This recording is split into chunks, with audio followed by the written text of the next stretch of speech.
3年前全民参与的现象级游戏第2世界降临现实世界，游戏中的财富、等级、装备统统于现实中出现。人类本以为是新纪元的开始，但没想到怪物和神明也一同入侵现实。诸神以吞噬、虐杀人类为乐，整个地球变成了炼狱。大部分高阶玩家深知神明的恐怖，选择向神明臣服，一起屠杀人类，以求苟活。但也有玩家不愿意向诸神臣服，那就是我，全服第1玩家秦牧。这家伙真能坚持啊！哼，坚持有什么用？他已经死到临头了。秦牧，放弃吧！已经有70%的顶级玩家加入了我们，你凭什么觉得你还能对抗神明？70%？你怎么不算我杀了多少？哼！装模作样！你的斗气和血量都已经耗尽了，我看你还能撑多久？你以为这10天里我在做什么？我夺来这件神器，就是为了今日。那是……终于等到了这一刻，来吧！死者的呼唤神器效果1，让持有者拥有第2职业亡灵法师。效果2，主动技能可以复活持有者13日内击杀的所有的单位。真是，老子杀多少人就控制多少人。既然你们不愿意反抗，那我就帮你们反抗。什么狗屁神明，不过一群祸害人间的怪物，今天就把你们赶尽杀绝！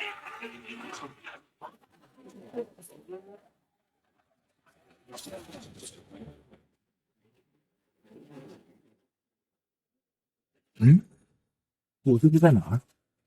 战斗结束了？这怎么看着像是游戏世界？难道我最终没干过那个狗屁女神？或者是和他们同归于尽了？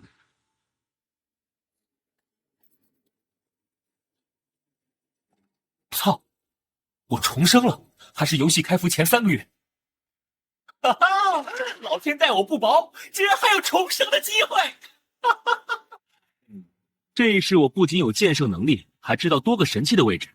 那些背叛人类的玩家也没必要活着了，直接成为我亡灵大军的养分。当务之急是早些拿到能转职成为死灵法师的神器——死者的呼唤，开启第2职业死灵法师。等等，死者的呼唤怎么在我的背包里？这装备连重生都不掉落，怎么还破损了？咦，我的手。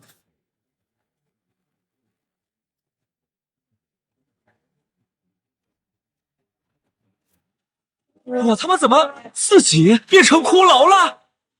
我叫秦牧，曾经这个游戏的第1玩家，3分钟前重生到了游戏开服前3个月，而且还变成了一个游戏世界中的骷髅兵野怪。这游戏距离开服还有3个月，到时候几亿玩家便会登录。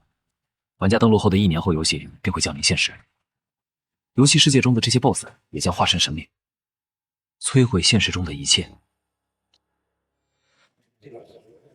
上一世，我以1人之力拼尽全力，也没能战胜诸神。这一世，我必须早做准备。这个时间点，第2世界还没开服。虽然我现在能和重生流的主角一样，提前赚取机遇，升级加点上也会少走弯路，但我现在成了骷髅，也不知道人类剑圣和死灵法师双修的路子还能不能长。算了，走一步算一步了，至少在神入侵现实之前，我要先变得更强。我就知道亡灵没这么好杀，正好死了一回还挺憋屈的，让我好好出口气吧。是因为埋骨之地阴气重吗？这骷髅怎么那么难打？这他妈别说变强复仇了，在埋骨地活下去都不容易吧？天赋侵蚀，可发动，是否发动？侵蚀？我以前没有这个技能，发动。居然可以吸收死去怪物的属性。体质加0.1。这下就算不依靠双指，恐怕我也能超过前世的自己。那就让这些骷髅化作我的属性吧。边缘斩，没顶死，剑刃风暴。提升显著。普通玩家如果没有职业模板，魔力根本无法提升，而我的魔力已经超过2.0了。这是什么？侵蚀解锁了新的能力，气灵光环。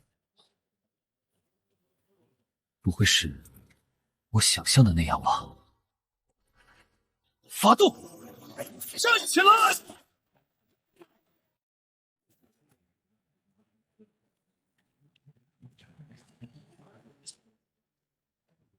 是我想象的那样吧？这么多，这气灵光环竟然没有操控上限，这不比死灵术强太多了。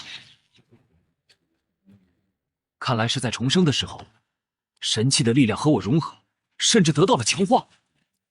既然我已经领先，就没必要把任何东西留给那些会叛变的玩家。游戏降临的时候，无论是他们还是神明，都得死。3个一组，再把尸体带回来给我，让方圆100里内的骷髅都成为我的眷属。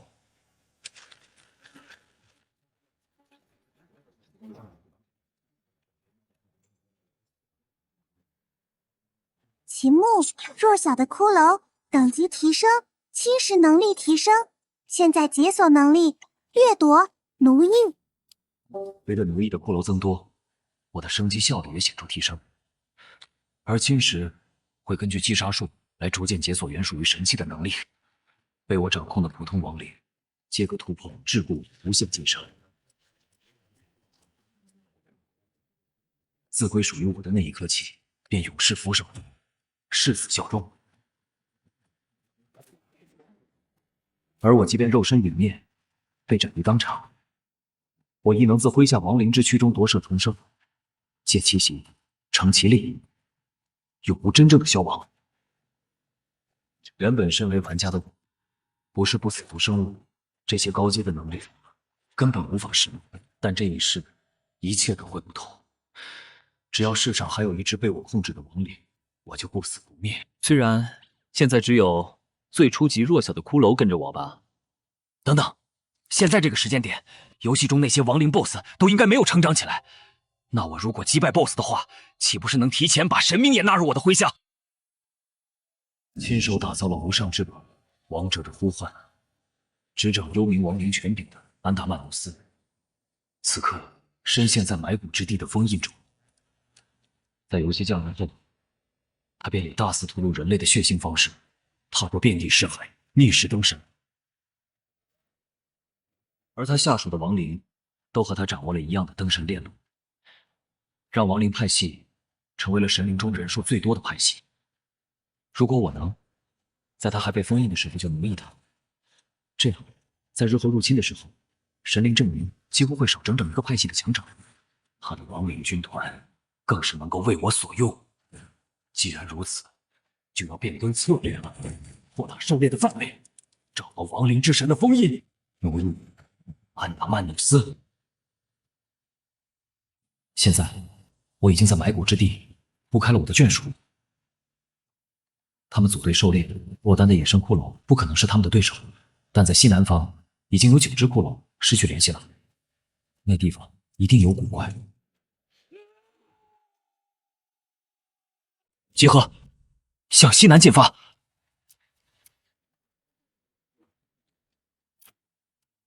翻过这座山，这就是我的骷髅失联的地方，居然有野生骷髅开战。让我看看他们的属性。以统帅和力量为常的精英级骷髅统领，由骷髅剑士进阶上去了。精英骷髅剑士，虽然不知道他们为什么打架，但精英骷髅剑士刚好可以给我提供剑士的职业模板。哦，剑术不错嘛。虽然击杀怪物就可以获得经验提升等级，但如果能获得职业模板，除了能解锁职业技能之外，更重要的是开启晋升的道路。无职、职业级、精英级、勇士级、王级、史诗级、传奇级，每10级一个跨度，只有在达到传奇之后，才能点燃神皇，成为神灵。而最适合我的职业，毫无疑问是和前世有相同记忆的骷髅剑士。这个模板我志在必得。现在的我依靠属性可以和精英级媲美，但比他们少了技能，正面对敌并不明智。要等到他们两败俱伤的时候。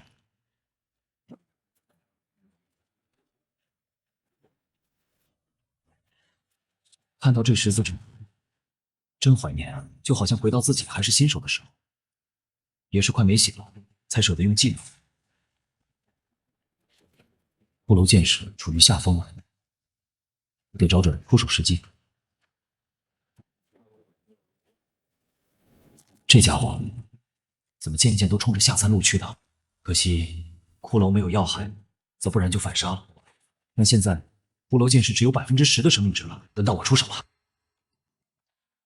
你这也算剑士吗，小子？这精英剑士模板你把握不住，得让你木哥来。趁着骷髅统领暂时倒地，要赶快拿到骷髅剑士的人头。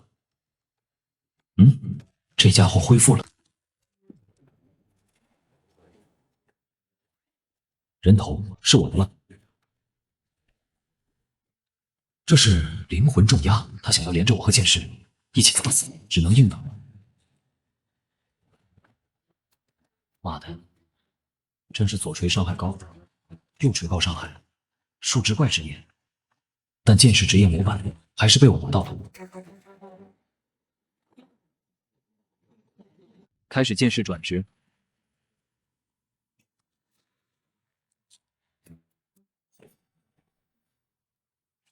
职业模板融合中。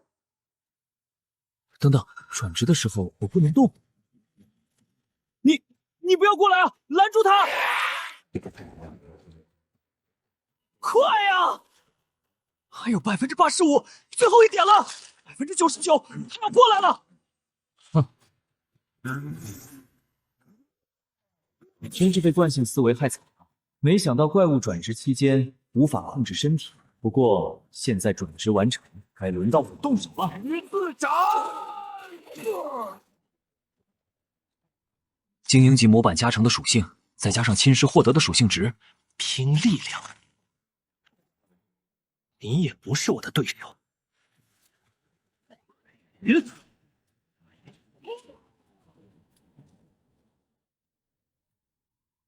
等级提升。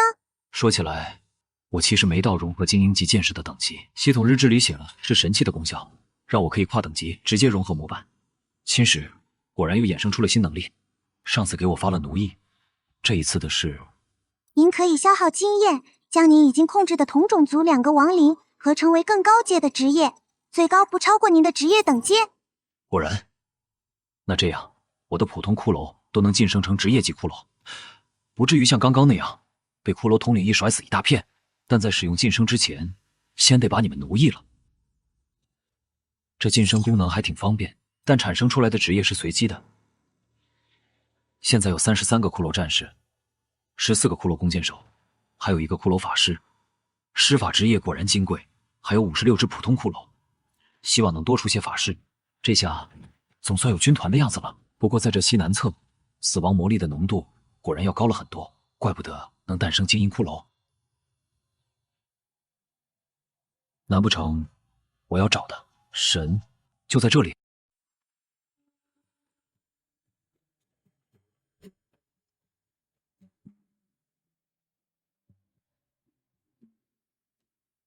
以我现在的实力，探索一番，应该不会有太大的危险。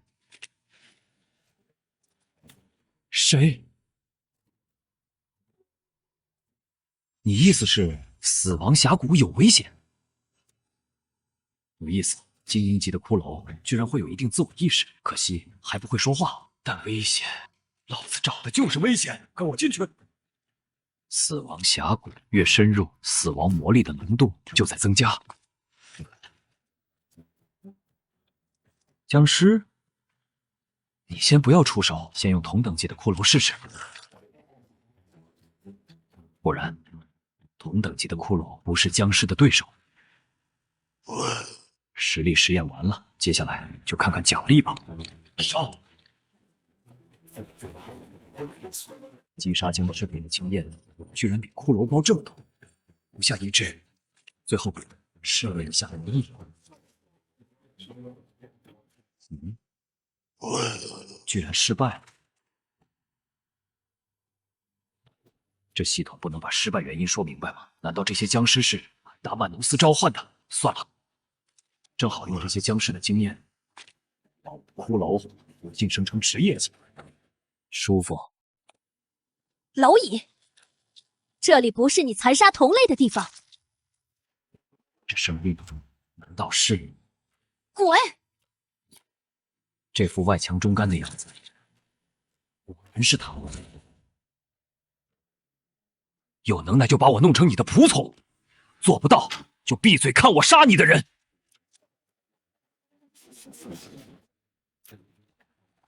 这家伙的性格，要是能控制住，他早就动手了。现在只是虚张声势罢了。一个精英级居然有了智慧，有意思。我倒要看看你能在我的尸潮攻击下坚持多久。这个声音我绝不会忘记，前世我可听他那让人作呕的声音太多次了。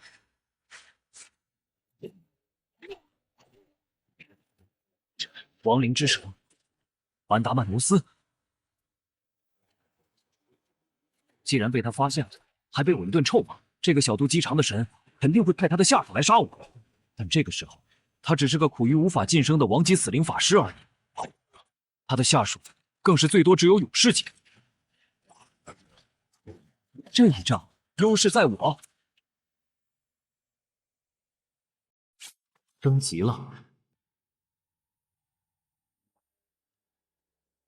10分钟过去了，也就僵尸的密度提升了些。这蠢女人果然还是和前世一样，只会用人海战术，不像我这种微操大师。听我指挥，骷髅统领左移5厘米。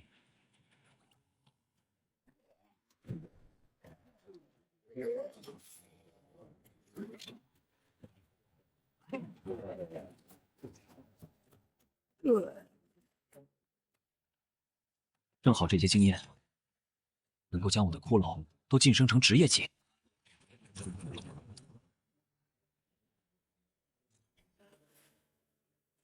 哼，不过是个有些智慧的骷髅，没什么特别的。本座随手就能碾死。等等，这是什么手段？死灵术里不是这样的。他只是个精英剑士，有智慧就算了，为什么还能统领骷髅？手下的骷髅还能快速晋升？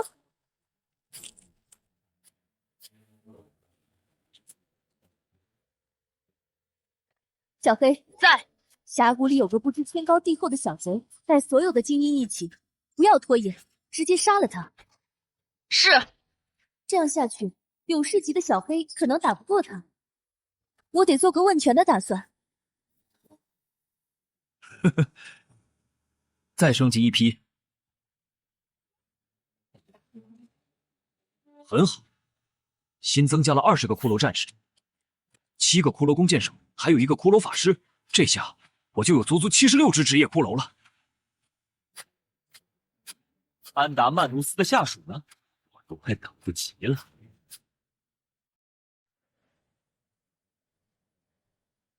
尸潮逐渐散去了，他终于意识到这些普通僵尸只是经验了吗？不对劲，这感觉是……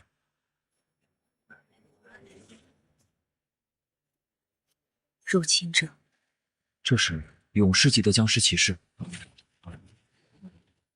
死！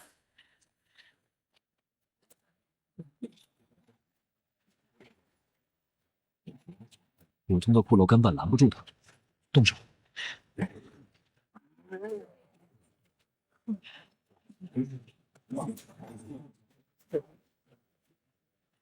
这家伙好强的力量！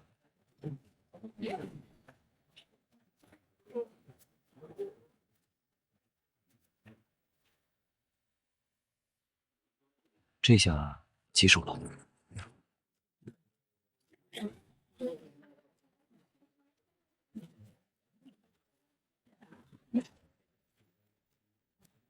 成掩护，不要靠近他。不能靠近。擦个边就打掉我的1/3的血量，这就是勇士级，真是跟精英级天差不远。但你也不是完全没受伤。就这水平，我们磨都磨死你。十字斩，送来路。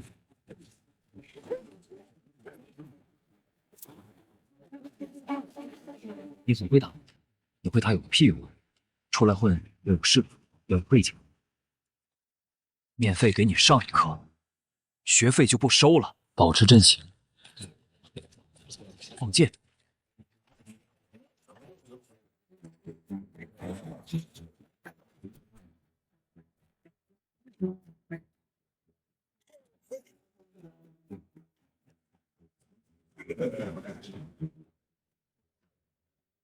怎样？别求饶了。别逗你黑姐笑了。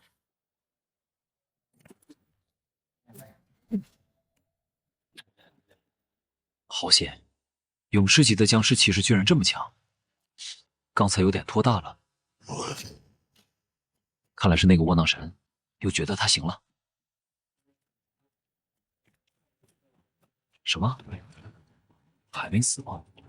他在复活？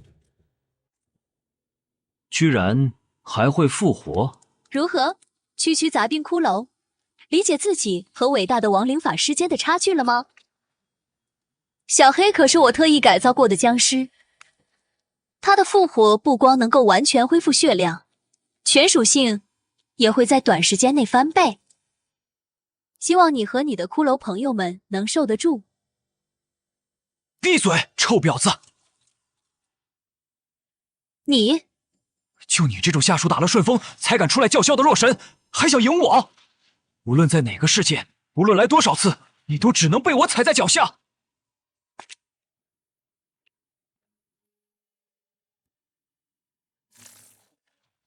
侵蚀，发动！就算3秒后他就会复活，但现在他也只是一具尸体。侵蚀对象实力强大，建议使用奴役，是否执行？有主人的亡灵不是不能奴役吗？不管了，立刻执行。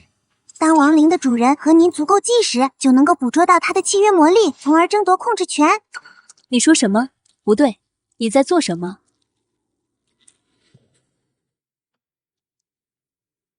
这是我和小黑契约的信物。他真在争夺控制权。一个小小的精英骷髅剑士，想要和我这个王级死灵法师争夺控制权，你怎么敢的？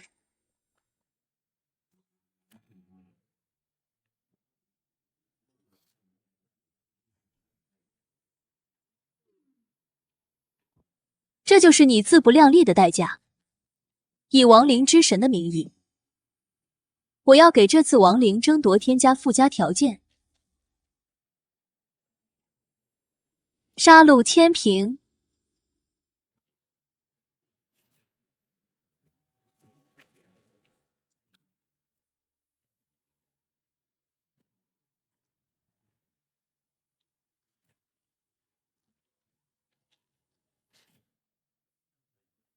将根据双方灵魂过往的杀戮智慧生物的质量评判是否争夺胜利。败方除了失去小黑的所有权以外，连本人都会成为对方的奴仆。杀戮质量根据灵魂。看来你已经知道规则了，这就是你挑衅亡灵之神的下场。现在求饶也没用了，我会拿你的腿骨去喂我的3头犬，用你的肋骨做成风琴。鲜血天平，请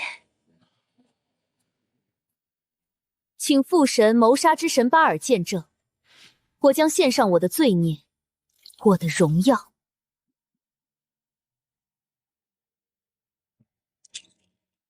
不行，要等到4秒过才能响。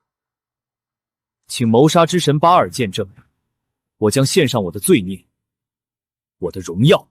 哼，区区诞生不超过10日的骷髅，就算你加上前世，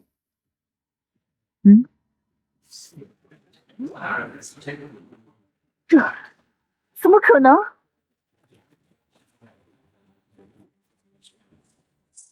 你刚刚想说什么？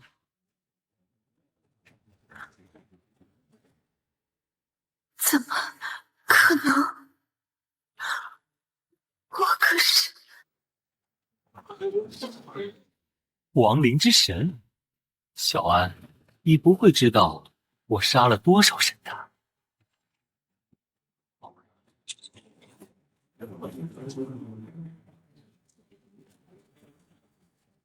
契约生效。叫声主人听听吧。你说什么？不对，这不对！不，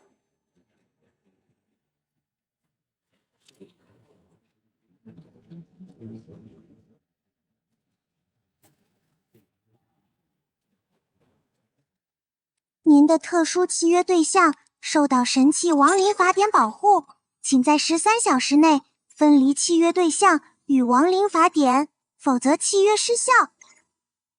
亡灵法典吗？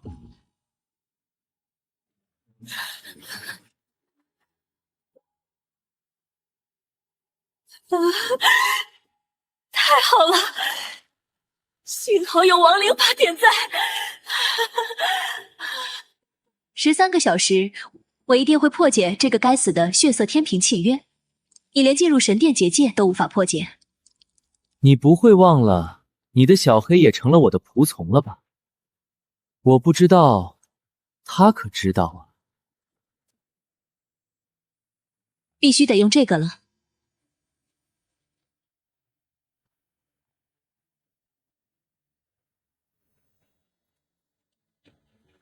我绝对不会做一个骷髅的仆从。该死的骷髅怎么可能杀过那么多神？老年痴呆的巴尔满脑子都是杀，到现在都没苏醒。他的天平出问题了，都修不了。冷静，就算刚刚苏醒，力量十不存一。你也是安达曼努斯，跨过了无数亡灵尸骸，成为了神的法师。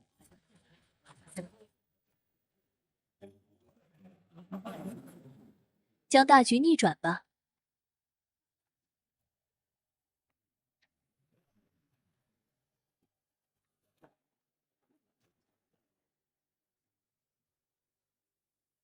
奴役了勇士级的小黑，居然解锁了新的能力，是只要召唤物达到勇士级就能解锁，还是什么别的原因？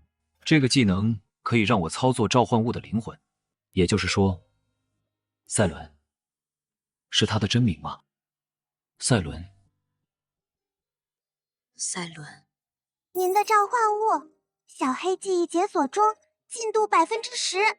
生前记忆重生在开服之前，虽然意味着我有先发优势，但作为玩家，我仅知道游戏发行之后的内容。但现在有了本地人的记忆，我就能更了解这个世界，找到更多生命，了解他们为什么要侵略蓝星，从内部分化他们，阻止入侵的发生。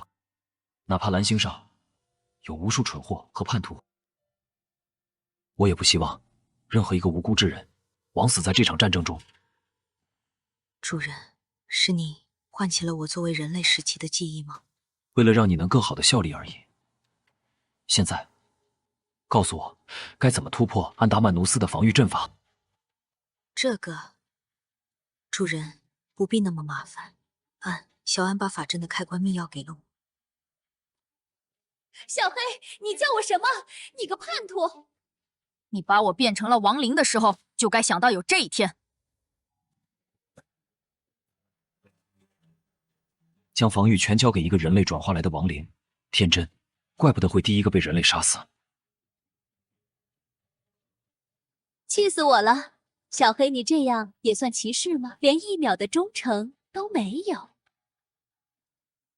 你居然会在血之天平的对决中输给一只骷髅？他不是巴尔的私生子吧？肯定是巴尔那个老东西老糊涂了。帮我杀了他，我就会把亡灵登神的方法给你。这可是你说的。他他不会很强吧？放心吧，他……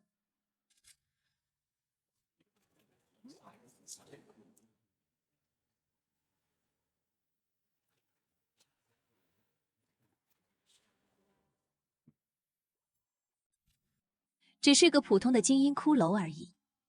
优势在我，我去就回。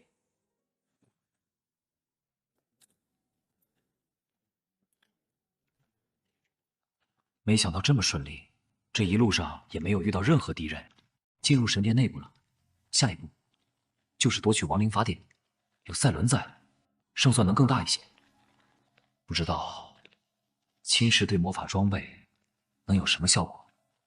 虽然我现在的属性已经和前世的35级时相差无几，但据赛伦所说，安达曼努斯已经达到43级，而且是一个诡计多端的正统亡灵巫师，不能掉以轻心。赛伦，怎么了，主人？这家伙没有在神殿内部布置任何防御措施吗？他的精力主要放在了这些艺术品上，而我负责他的安全。没想到这家伙还是个自恋的艺术家。这家伙到底是怎么成为神的？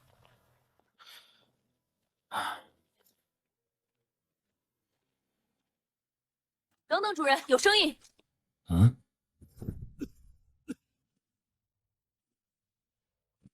这个神殿里还有其他人吗？僵尸可不会咳嗽。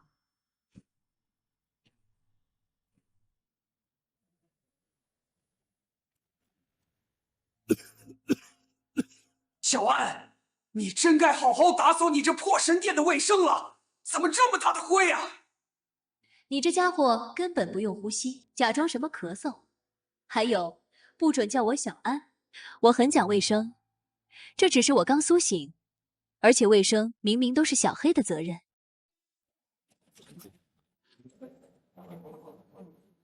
我只是负责安全。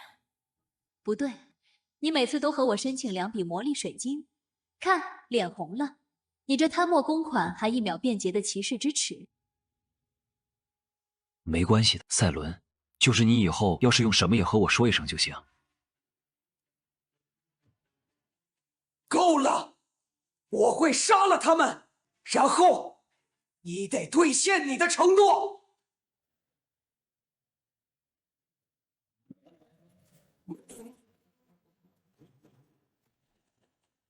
够了，我会杀了他们，然后你得兑现你的承诺。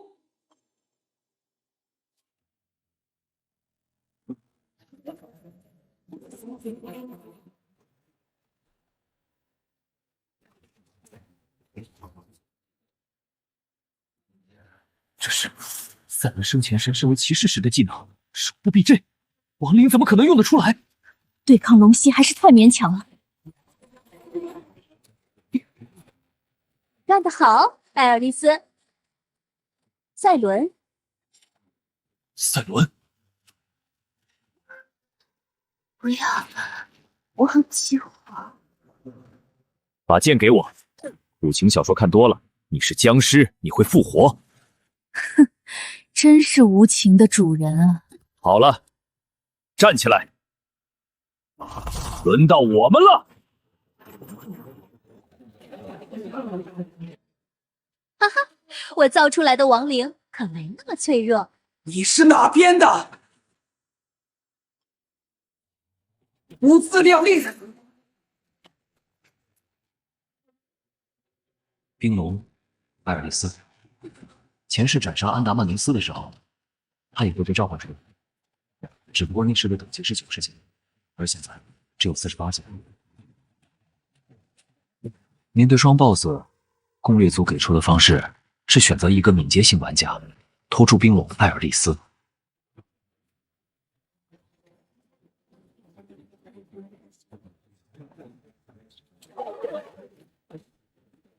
不行，我就是那个拖住他15分钟的敏捷型玩家。上吧，主人。作为召唤者的他，竟然放弃了自己的主人，会在即将死亡的时候这才给了我亲手斩杀安达曼努斯，获得死者呼唤的机会。就像这样，但我忽略了一点，这一世我自己还不够强。但是这一世，我不是一个人面对人光吗？放箭，掩护我打他的弱点！不可能，他不可能知道。斩断他的脚！我要将你们这些小虫子全碾死！不，你没机会了。对，滚开！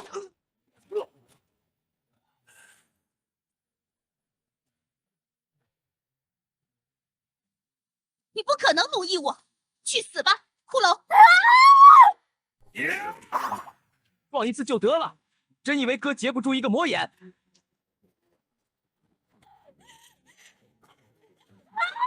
这是你说的普通骷髅？安达曼努斯，你真没用！给我断！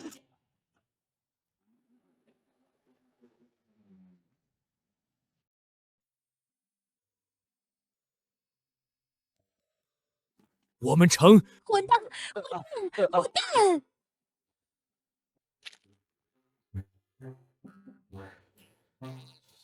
我们成功了！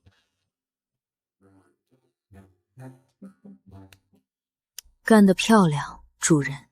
迟早要给你们都来一遍灵魂存取，开开灵智。算了，我可是要拯救世界的，和你们这群人机没话说。你刚刚好像说安达曼努斯需要向你兑现什么承诺，对吧？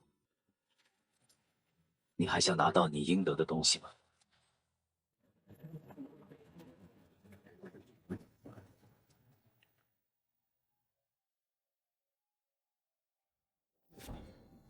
等等，这是主人，他似乎想要找回自己的脚。失去龙角就失去力量，但上一世没这么严重。好，我投降，我认栽。安达曼努斯身边还有别的守卫吗？说了我能活吗？我说，没了就我一个。安达曼努斯的具体位置？说了我能活吗？我带着你们去找小安，能不能放我一命？我有赛伦带路他就够了。不够，他和安达曼努斯的契约已经断了，因此他感觉不到安达曼努斯正手忙脚乱地收拾自己的小窝，准备跑路呢。你倒是把他卖得干净，但没关系，只要我对你使用。等级差距过大，无法奴役。看起来骷髅先生控制赛伦的手段也没有那么无所不能。好，我放你一马，带我找他。爽快，您真是我见过的最爽快的骷髅了。你知道我没准备放过他。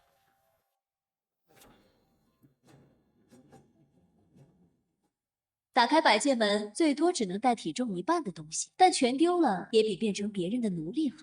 要不是我刚刚苏醒，我的眷属都未归来，他怎么能把我逼到这一步？小安，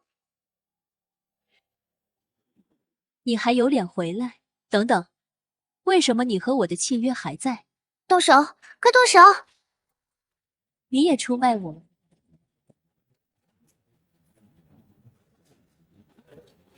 都给我等着吧！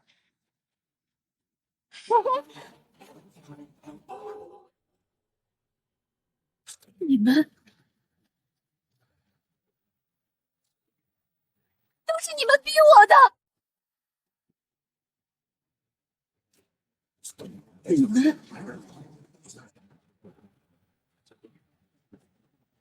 都是你们逼我的！嘀嘀咕咕的说什么呢？扁他！亡灵法典，我没事。你们没有打破这东西保护的方式吗？没有，没有。终于有个不会背叛我的东西了。那就得让我试试了。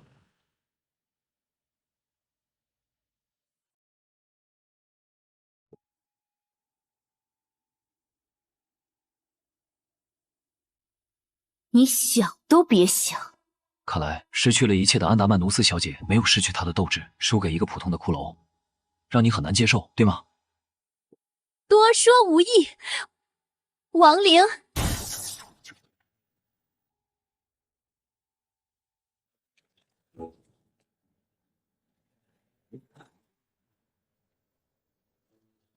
多说无益，人类。是啊，多说无益。你之前那些表现，差点让我觉得你没那么烂了。我想要打败你，都不用剑。狂妄！阶段1，念力控股。洛阿萨曼诺斯的战斗是人类玩家神的第一战，也是伤亡最多的一战。事后，我无数次回忆这一战，想要做得更好，想要救下更多人，经历了那么多的叛徒，都快忘了我为什么而战了。谢谢你让我想起来了。你这家伙在说什么呢？别那么多废话！你这家伙在说什么呢？别那么多废话！阶段2，死灵魔力雨本来应该还会召唤冰雨，用冰焰轰炸，但现在只有魔力雨了。所有近战职业都会想要在这个阶段接近它，因为它有引导施法，一旦近身就能够重创。靠近吧，只要你靠近了。因此，他在近战的范围设下了一个触发式的陷阱。他上当了。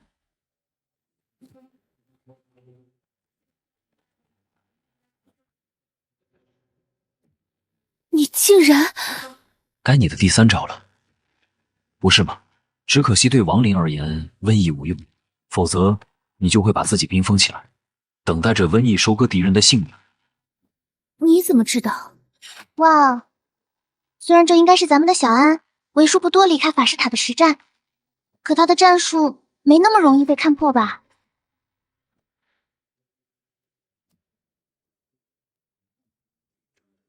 当安达曼努斯开启血之天平的时候，它的质量如同一座高山。安达曼努斯赢不了他。一座高山，所以他就召唤我过来，还说只是个普通的骷髅，那他活该挨这顿打。这次，你别想躲进那个冰壳子里面了，侵蚀。为什么你非要缠上我？不要！等等，你的魔力为什么和我的那么相似？成为我的眷属后，你自己去探索吧。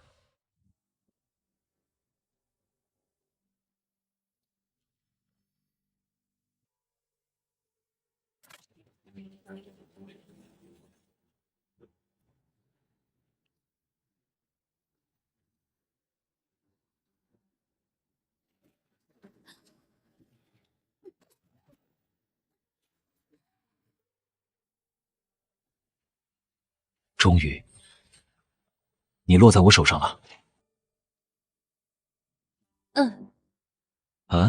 他的魔力和我如此的相像，却又更加凝练和老道。他一定花了很长时间才锻炼到这一步，但为什么要和我一样呢？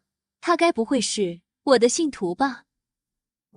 赛伦，你觉得小安在想啥呢？怎么这副表情？他每次犯蠢的时候都这个表情。能听见我说话吗，安达曼努斯？吓傻了？不，这表情明显看上去就不像吓傻了，但是很让人不爽。虽然我深居简出，从来不展现神力，但一定是某次外出实验的时候让他看到了，然后他就无数次尝试重复，甚至超过了现在我。而后他就一直等待，直到我复苏。这是唯一的解释，他为什么这么执着于我，而且在我刚刚复苏就能找到我。我知道你具有神格，我需要你。能够察觉到这一点值得夸奖，你很有眼光嘛。只是你的方式有些极端了，如此对待一个神可不是。哦，听我说话，不要胡思乱想。好，这坏家伙根本不是我的信徒。我要你做的第一件事就是帮我把他控制了。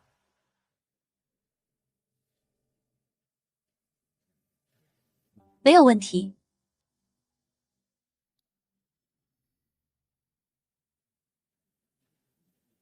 如果你想要契约他，就趁现在。你怎么知道我需要魔力？分析你魔力的构成，能够清晰地发现其中重视数量、持续性和兼用性的术式。这种设计为了平衡对使用者魔力的消耗，往往会增加和魔力消耗等级相关的限制。你想要突破这种限制，就需要证明自己有足够的魔力。但相信我，有了我之后，你绝对不会再缺乏魔力了。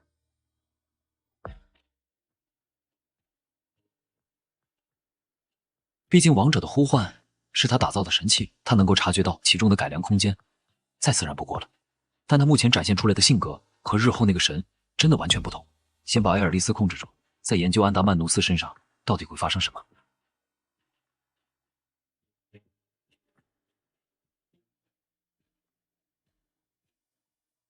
这家伙到现在都没有告诉我他的名字呢。干嘛？不对，这和你说的不一样。你又没有能力控制我，留我下来干什么？谁说他没有能力了？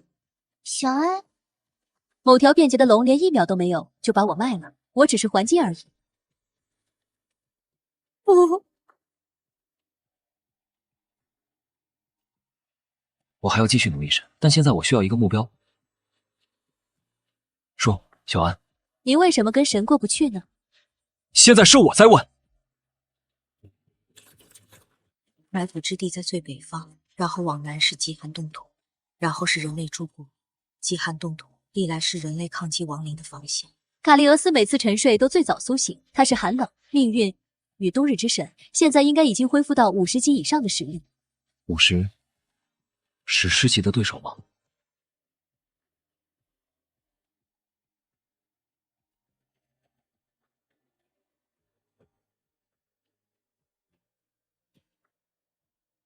虽然现在的实力可能不够，但如果不去，在埋骨之地，我的实力提升也很难再提速了。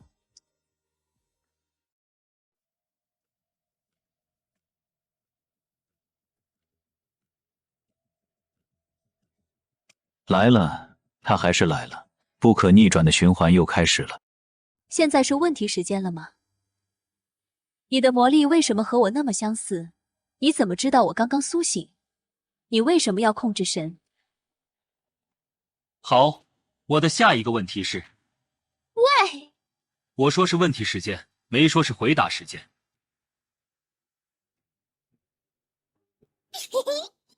好，我要你们给我讲讲你们的生平。所以，你从来没有过侵略人类世界？干嘛？不是亡灵就会入侵的。我们有自己的生活。他从来打不过卡利俄斯，只能派手下去乱葬岗和古战场刨尸体。那他的击杀质量是怎么算的？亡灵内战和死于魔法实验的小白鼠。那他是怎么回事？我成神后旅行人类诸国，他重伤被队友抛弃在战场上，求我才转化的他。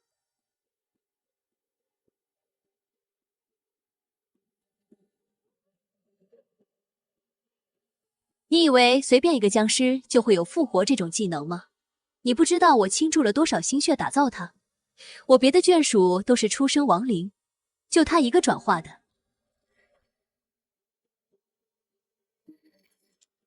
总觉得他说的是实话。那你日后会入侵人类吗？在家做科研没意思吗？人类每天的自然死亡早就够我用了，我没那么闲。那么他们日后为什么会入侵蓝星呢？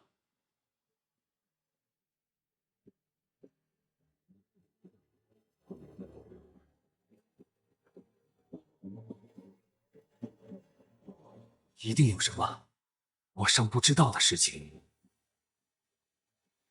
如果为了拯救更多人而战，那么最好的方法就是让降临根本不会发生。你是不是窥探过未来？在有预言术存在的魔法体系里，窥探未来不是什么罕见的事情。但如果仅仅是一个片段，很可能让你产生误解。如果你想要知道更多有关预言的事情，那么最好去找冬日与命运之神卡利俄斯，对吧？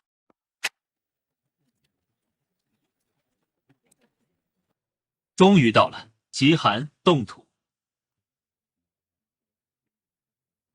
极寒冻土是人类警惕亡灵的第一道防线，因此边境线上都是卡利俄斯布置的寒神傀儡。寒神傀儡，只要我们踏过界碑，那些没有灵魂的机械罐头就会如潮水一般扑过来。他们为什么需要这么戒备？你不是说你从来没有入侵过人类吗？神的天职如此。天职，看来在神之上，这个世界还有更高的主宰。否则，谁能够给神赋予天职呢？说不定入侵蓝星的幕后黑手也就是他们。现在的实力还不够，尤其是我为了提升骷髅军团的等级，消耗了太多经验。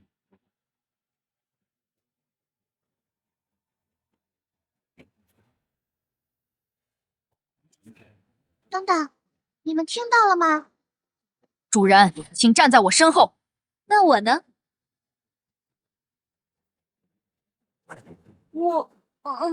准备好法术，迎接冲击。虽然离开埋骨之地的时候吸收了更多的部队，但也没超过500名职业骷髅。最大的问题还是我个人的等级。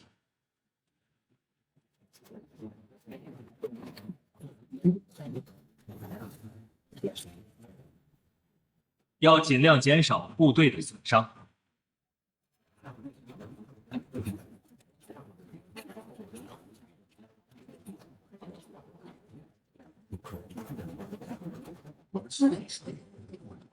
但这个数量太多了，他们停下来。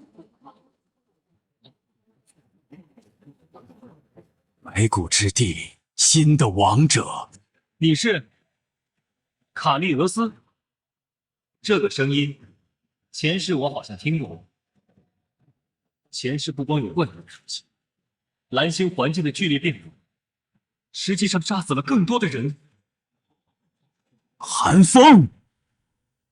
而每当这个声音响起之后，地球的温度就会进一步下降。原来是你。离开，否则你和你的骷髅只会被我的风雪吞没。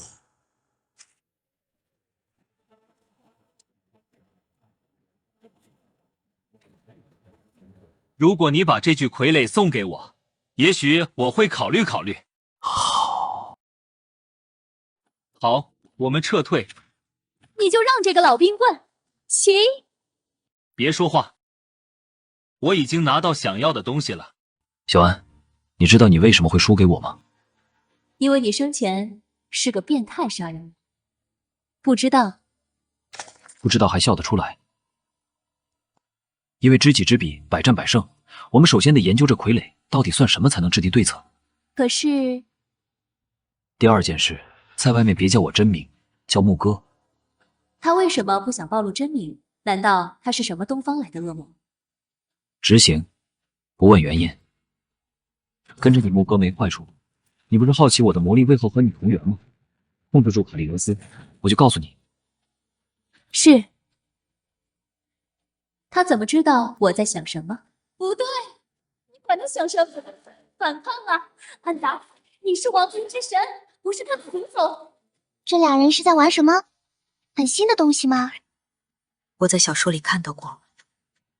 如果不搞清楚对方是什么性质，就莽撞开战，我们只会失败，就像你之前一样。很好，看上去你有起码的尊严，承认你自己失败了。这丢人的神没救了。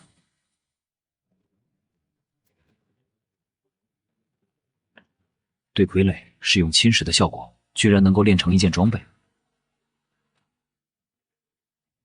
这也就意味着寒神傀儡实际上是一件装备。能不能用来给我的眷属装备呢？来试一试吧。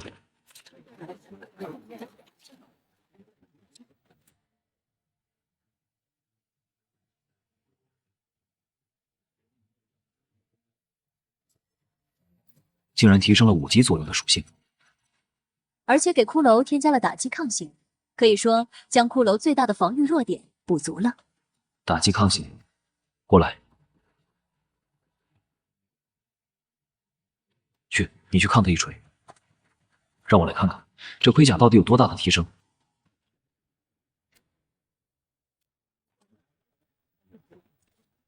挡住了吗？挡住了。那看来这个寒神傀儡制作的盔甲确实有用。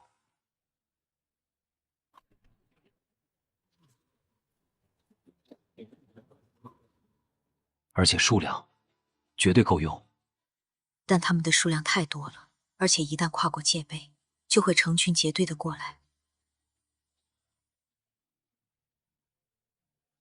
如果有办法跨过界碑不被发现，或者阻断卡利俄斯对傀儡的指挥，小菜一碟。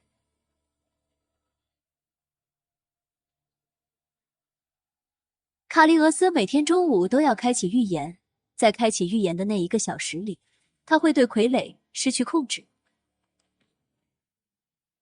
现在距离正午还有1个小时，届时傀儡就只会被动执行界碑发出的指令。也就是说，我们在这个时候入侵，打的就是一群散乱的铁傀儡而已。而且界碑发出指令的范围有限，来的傀儡数量也是有限的。这规律你是怎么知道的？那当然是本神的智慧，是他之前旅行人类国家时利用过的规律。呵呵，这下明白一个知识渊博的神陪着你的好处了吧？就算是知道他们可能和前世的入侵没那么大的关联，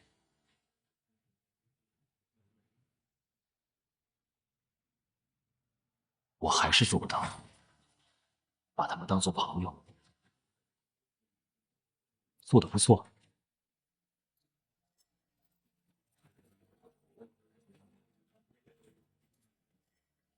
那就这么办吧。能够大幅提升骷髅生存率的装备，对通过这里至关重要，否则只会被无穷无尽的傀儡淹没。武士一到，将我的眷属全部武装后，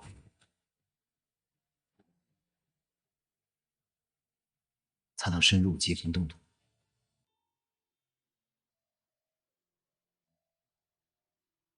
在这位新主人唤醒我的记忆的时候，我同样感受到了他的记忆。他只要认定的事情，就绝不放弃，但也很孤独。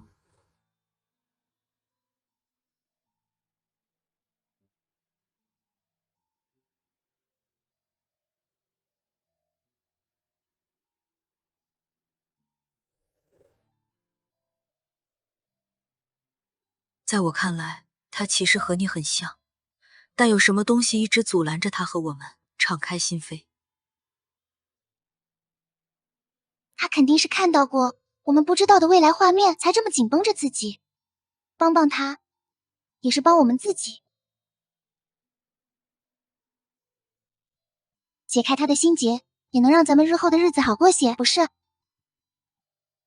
为什么是我？赛伦，你不是很信任他吗？他的魔力都和你一样，肯定最信任你。快去吧，快去吧，一会儿傀儡来了就来不及了。好，好吧。又坑了小爱一把，这孩子还是太想要别人的认可了。但有一点，我不是为了说服小安才说的，只要是他想守的东西，他就会守到底。那是我想做却做不到的事情，这一点我不会看错。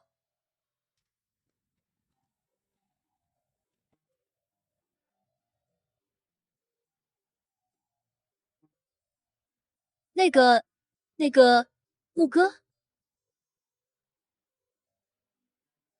不是你让我这么叫的吗？装嫩的神，你们的对话我都听到了。就知道瞒不过你的契约，但我们是真想知道，你到底在未来看到了什么，才会变成现在这样？你真想知道？真想，我们也想知道我们被绑上了怎样的一条船。但我现在还没法信任你们。那好，但我可不会等着你突然说相信我的那一天。我以安达曼努斯之名起誓，我会让你相信我的。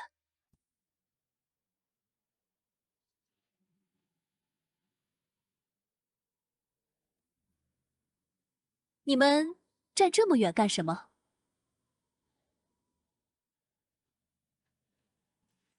你不是让我信任你吗？加油！唉，我真是脑子不清醒了，才和那家伙说这些话。他的契约难道会影响我的智力吗？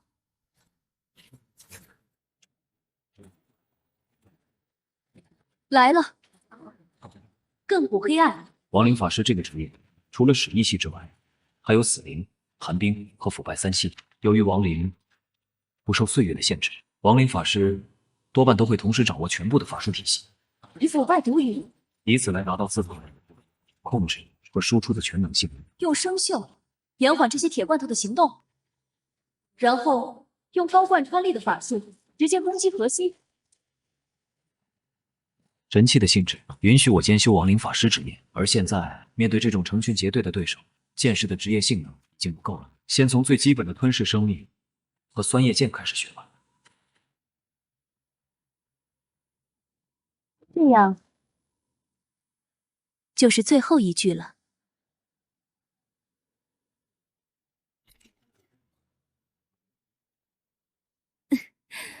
看来我的实力还是没问题的嘛。这家伙太变态了。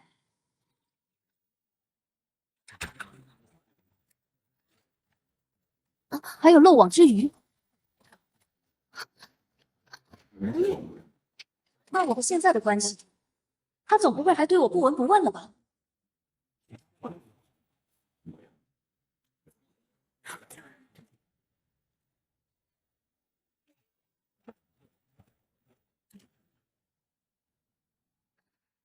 别玩了，安达，只有1个小时的时间，杀完了过来帮我们搬。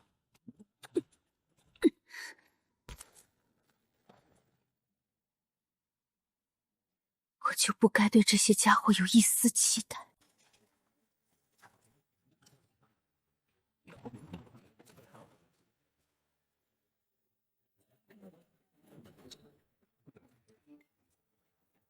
不舒服？不，我说过会让你相信我，我说到做到。是吗？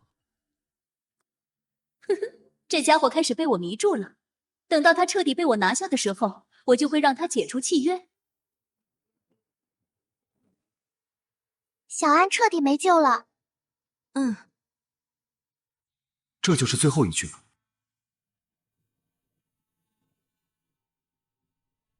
500只野骷髅的部队已经武装了1半左右，只可惜时间已经结束了，现在该启用第2计划了。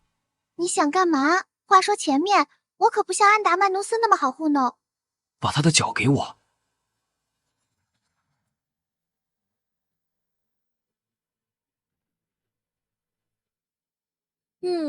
没接住。喂，那可是我的脚。如果我没猜错，你得有这根龙角才能变回去，对吧？你是说，我要你带我飞过界碑，但你要怎么用这龙角呢？是啊，不然怎么办？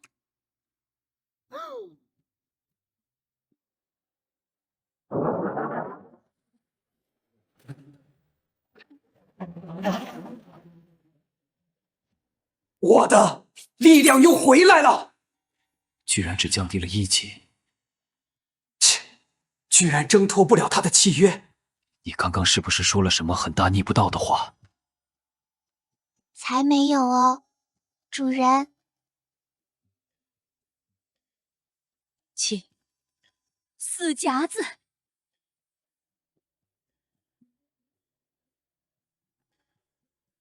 奇怪，主人是在好奇卡利俄斯为什么毫无反应吗？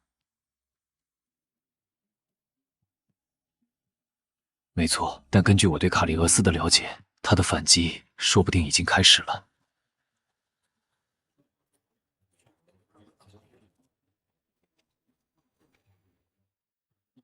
一旦进入他的领地，真正拖垮我们的可能不是寒神傀儡，而是温度。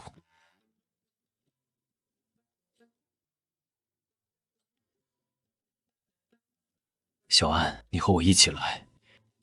好啊。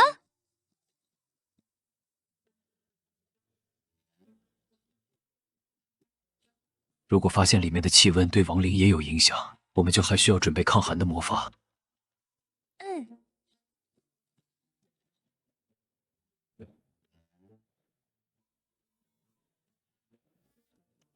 刚刚还说我夹呢。你说什么？没事，没事，您二位坐好了。虽然之前也在游戏中骑过龙，但这样的感觉完全不同。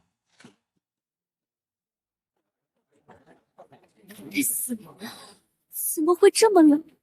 五哥真抗冻了，这么冷都一声不吭。五哥，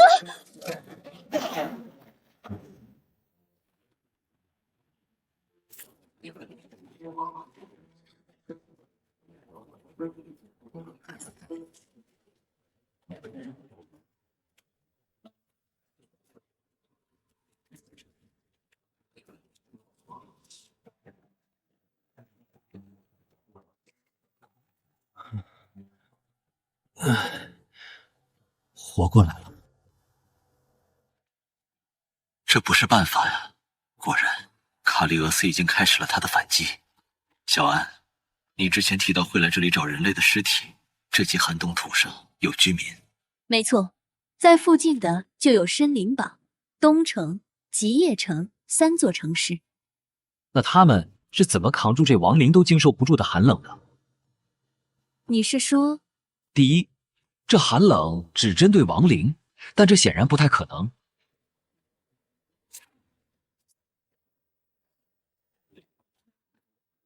刚刚经过的那条河也已经封冻，这是整个环境的温度下降。那么第二，就是那些人类身上或者城镇里有特殊的御寒手段，而无论是哪一种，我们都可以在人类的城镇里找到它，解析它，破解寒神的严冬。没错，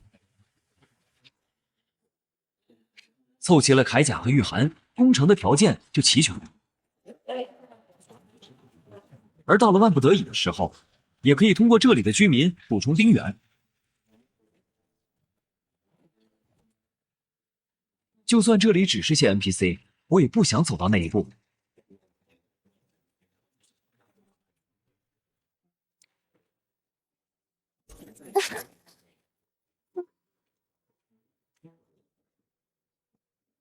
停着干嘛？耗得越久，魔力消耗就越多。得赶紧找到城市。如果我没记错，深灵堡就在这个方向。终于看到了，差点又被冻成冰一次。这么冷的天还在值守，看来和我想的一样，人类有独特的御寒手段。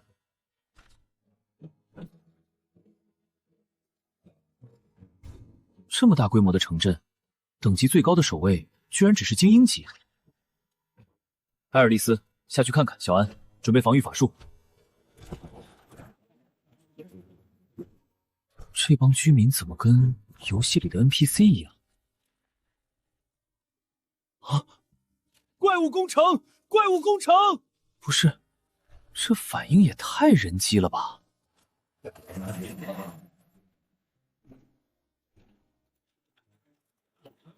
该死的亡灵法师，竟敢入侵寒神庇佑的深灵堡！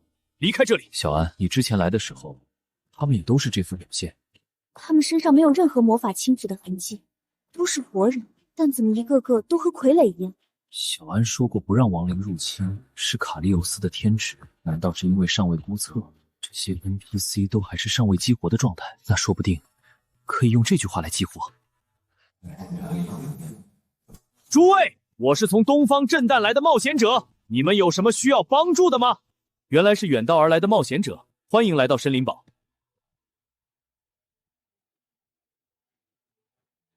秦牧，你到底知道什么？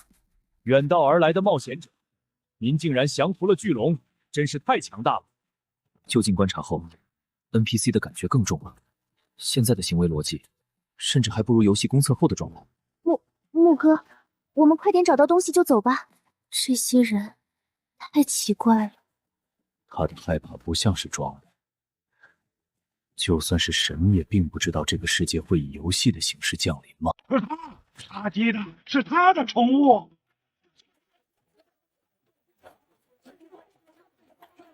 天上的冒险者，还我的鸡！就不该放他们进来。不是，真是人迹。说谁是宠物？本来我还觉得我不能像你们入侵时那样毫无底线，但杀一群 NPC， 我可是一点负罪感都没有。艾尔丽丝，你想怎么做都可以，我只有一个要求，不留活口。我就等着你这句话了。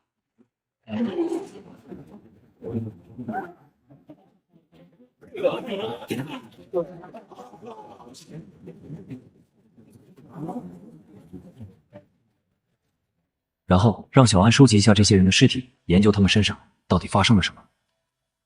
平常可没有这么多素材，这些人到底为什么变成这样？不用我说，亡灵的道德底线可比我低多了。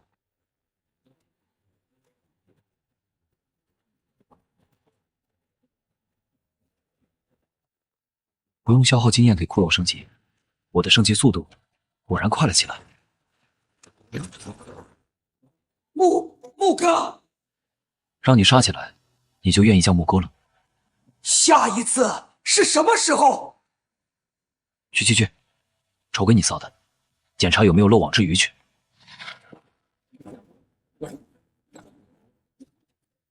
木哥，我有2个发现。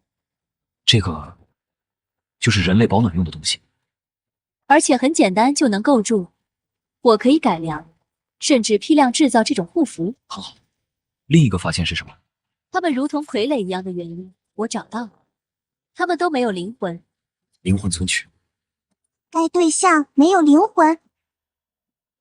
还真是。但是这不耽误我把他们转化成亡灵。一个城镇的人都失去灵魂，这是禁忌中的禁忌。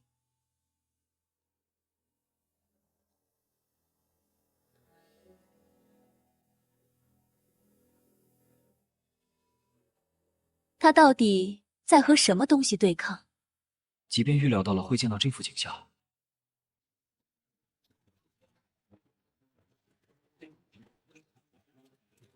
还是让人感觉不适。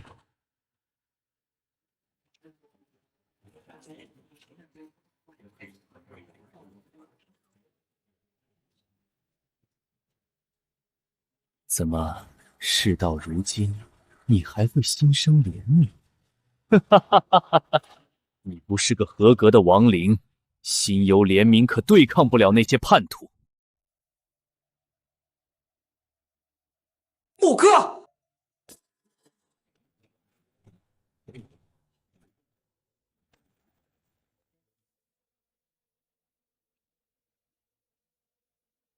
怎么了？安达曼努斯已经准备好阵法了，你猜里面他开不了魔法。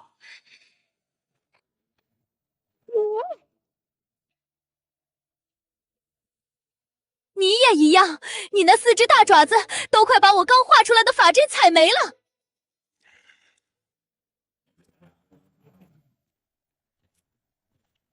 艾尔丽丝，在你们看来，什么样的手段能够造成这些人失去灵魂？亡灵魔法中有一个重要的概念，那就是灵魂守恒。死灵魔法只是强行操控灵魂留在死者体内，若非如此，亡灵族也无法提升等级了。而夺取灵魂的能力，只隐藏在连诸神都无法窥探的深渊中。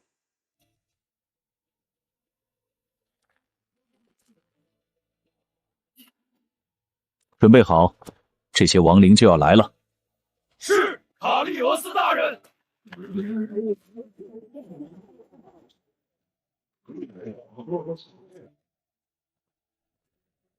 小安，太多了，如果不是解析了你的魔力，恐怕我现在也不能一次性转变这么多亡灵。如果是你，面对会让人失去灵魂、变得不再是自己的敌人，你会不会想办法反抗？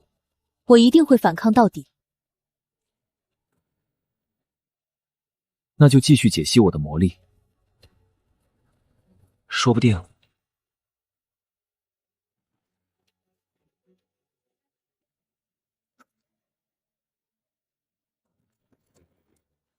这魔力中就有破解夺取灵魂能力的方式。转化出亡灵后，挨家挨户收集护符的速度快了很多。但没有灵魂的亡灵无法继续提升实力，这些僵尸皮糙肉厚，正好可以做冲阵的炮灰。小安，你和我留在这里，解析我的魔力。艾尔丽丝，你带着这些护符回去找赛伦和我的眷属，让他们明天中午来这里，守住这座城。然后我们继续屠戮，直到这个地方只剩下卡利欧斯自己的堡垒为止。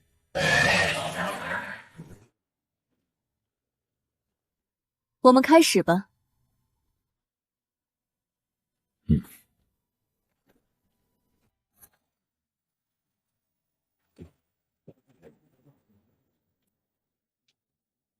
秦牧，你就不怕我解析了你的魔力，解除契约，把你控制了？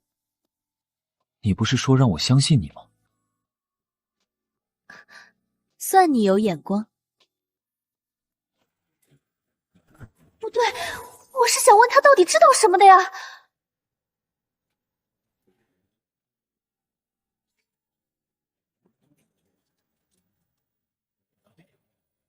等等，这是谁留下的信息？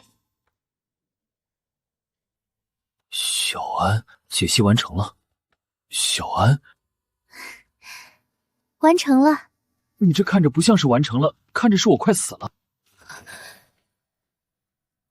小安，无论你看到了什么，你都可以相信我。我们的时间虽然紧迫，但还没到最后时刻。我看到了我自己被不知道什么东西被抽走了灵魂，毫无还手之力。那在我的魔力中，是不是有对抗这种抽取的方式？如果有，那么基本就可以确定前世的安达蒙努斯是被控制的，而他将反抗的希望都寄托在神杖中，才让我能够借用这力量。理论上来说，难道那就是你一直想要对抗的敌人？你创造出这么复杂的术式，就是为了对抗他们？我创造的，他这么想，那就逗逗他吧。没错，这就是为什么我尚不能信任你们。面对那种恐怖的敌人，谁的忠诚都需要怀疑。对，尤其是艾尔丽丝那种墙头草。而你，我确实想要相信你。我希望你能再回答我一次，我能相信你吗，安达曼努斯？请相信我吧。那开始量产抵御寒冷的护符吧，材料自备，越快越好，至少要让我的眷属人手一个。啊？全我来吗？卡利俄斯的领土中有这么多失去灵魂的人，他和我们最终对抗的敌人定然关系匪浅，而抵抗他的寒冷有多么重要，我这是对你的信任啊，小安。好。而我也必须考虑一下自己提升实力的道路了。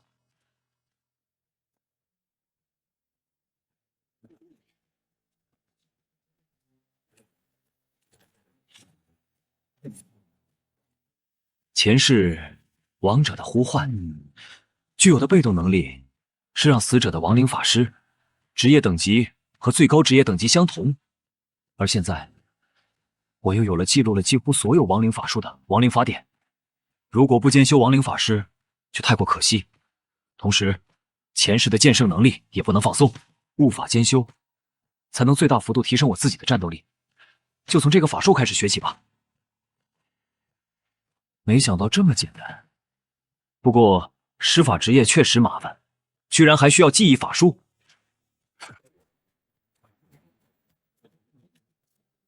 但随着记忆法术数量的增加，施法职业也会拥有比近战职业更高的上限，甚至自创法术。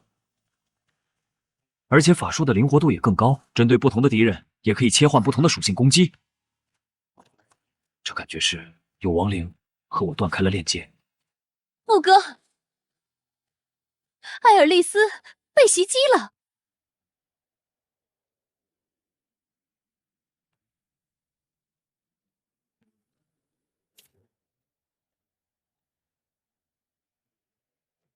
木哥，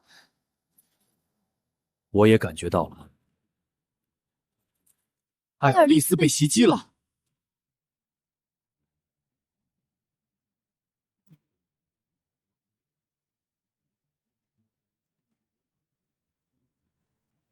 好无聊啊！刚刚能爽喷一圈，现在不光只能飞，甚至还得等底下这些慢吞吞的僵尸，烦死了。不过小秦那家伙只说让我保护这些僵尸，那我提前清理树木，防止敌人埋伏，不也是一种保护吗？区区小秦，若是没了契约，他根本不是本龙的对手，他还能管我烧树不成？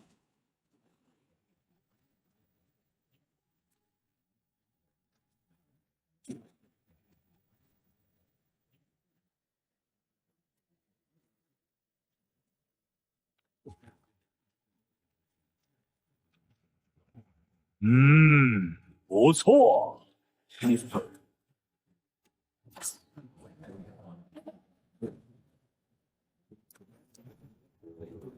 该死的亡灵，害我们得了失魂症还不够吗？居然还要放火烧山！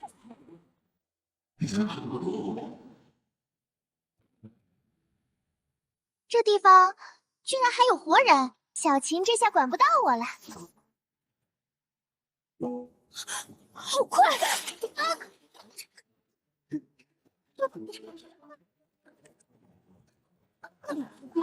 变成人形了。小虫子，你为什么没得你说的失魂症啊？说出来，我也可以放过你。不止一人吧？去死吧！去死吧！小虫子，你是不是对巨龙有什么误解？这种匕首怎么可能伤得到我？怪物！我就是怪物，如何？趁我还有耐心，告诉我你到底是什么人？你口中的失魂症又是怎么回事？没完没了了。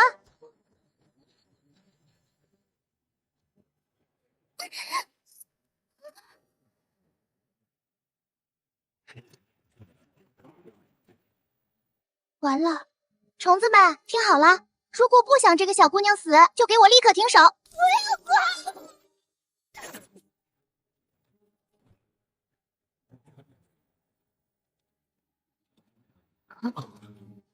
我最后问一遍，你们是什么人？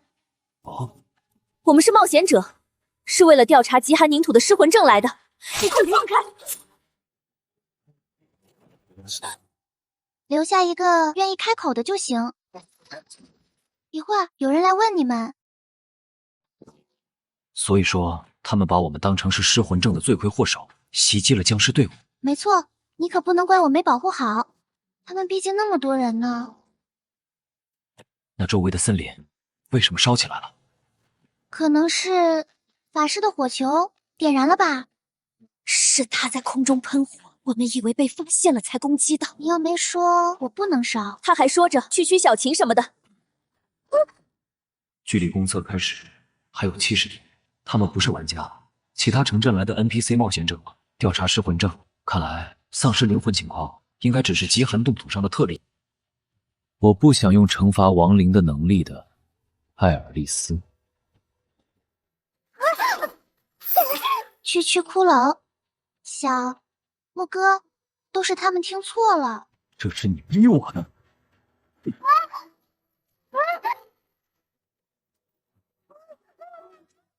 你们到底想做什么？我才能提问，明白吗？第一个问题，谁给的你们委托？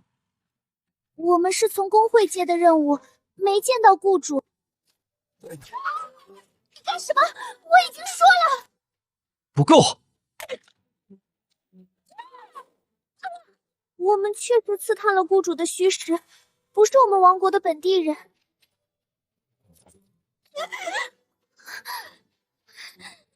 继续。他出手格外阔绰，手上有一个刺青。我们委托了一个侦探跟着他，但是那个侦探没能传回来消息。我们知道的已经都说了，图样在我的包里。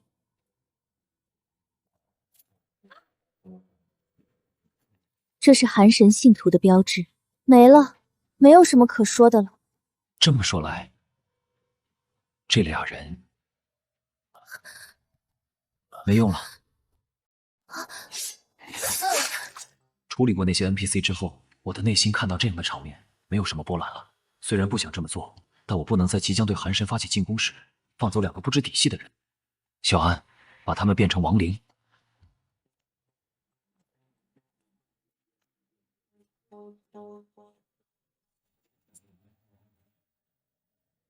我们稍后再见。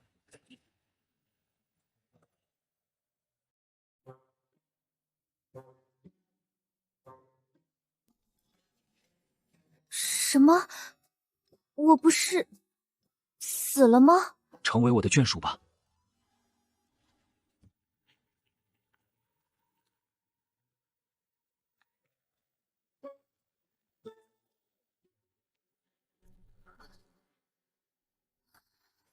我们没死。不对，是变成亡灵了。如你们所见。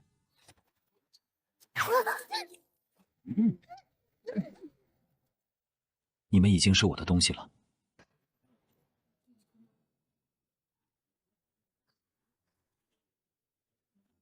你看，牧哥对我们还是温柔多了。我还被捆在树上呢，你这家伙在说什么呢？是你先惹牧哥的吗？完了，亡灵的未来完了。归队吧，和僵尸一起去界碑外。只要我做到了我想做的事情，把你们变回人类，也是有可能的。是。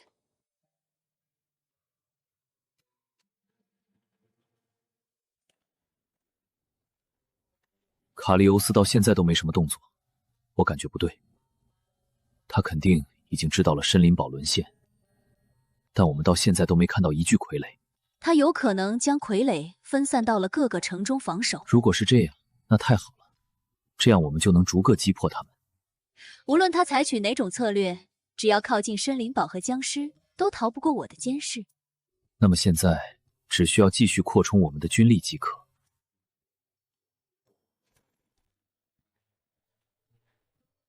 喂，我还挂在这呢。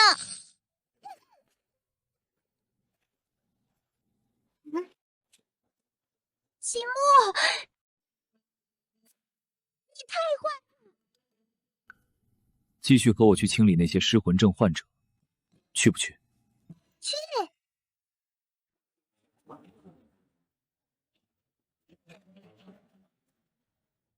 根据安达曼农斯给的地图，这就是第4个大型城镇了。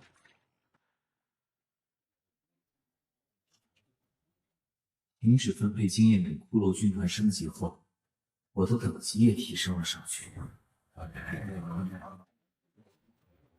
居然还有几个高等的职业者也换了失魂症，死在艾尔利斯的龙焰中了。我也终于解锁了剑之勇士的技能闪光。但令人担心的是，在这4座城内从没见过寒神傀儡。唉，看来卡利欧斯做出了最保守的选择，他选择将全部的主力收缩在城内。也好，这样我也可以集合我的主力。整整4万转化来的失魂症僵尸和500名职业骷髅，都配备了抵抗低温的寒神护符。是时候发动总攻了。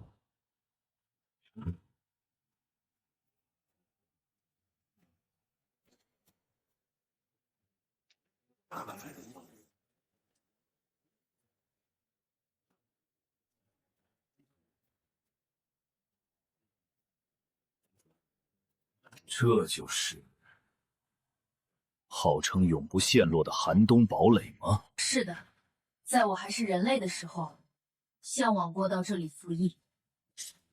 等等，主人，有人出城。埋骨之地的新王，我们又见面了。主人小心！如我所料，你并没有遵守和我的约定。新王，你失信了。怎么会呢？我这个人生平最守信了。我当时说的应该是我考虑考虑，我可没答应你一定会退兵。不过没关系，现在我可以给你一个新的提议。如果你现在自绝于此，我就让你的子民们安息，如何？一群失魂的傀儡罢了。你休想拿他们威胁我！你果然知道失魂症。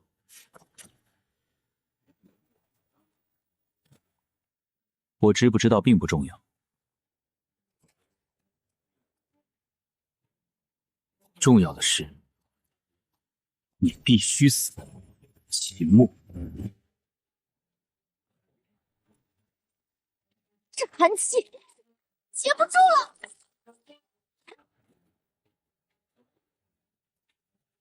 应接，火焰附加，偏转。这种剑技，你生前成为过传奇，是又如何？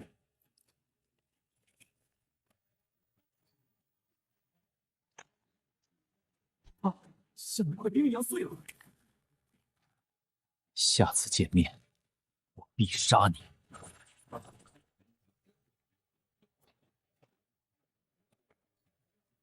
应该只是他的一具分身。分身的手臂有那种图案。难道说夏火托的就是卡罗斯本人？可如果是他本人造成的失魂症，又为何需要他人来调查呢？奇怪，但也只能向他本人去求证了。准备，攻城！堡垒的地形看着就易守难攻，但那是对没有龙的军队来说的。埃尔利斯，速战速决！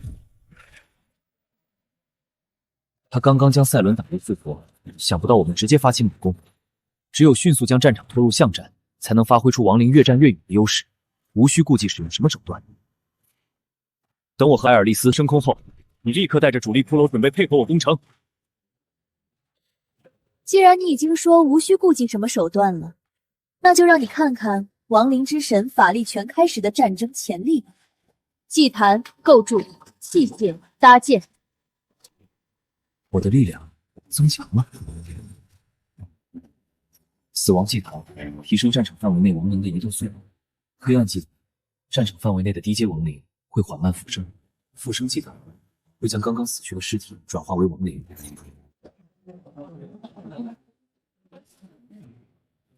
这才是不死族的战争潜力吗？这是安达曼努斯弄出来的工程武器，看上去制造混乱的效果非常不错，而且能让对方腹背受敌。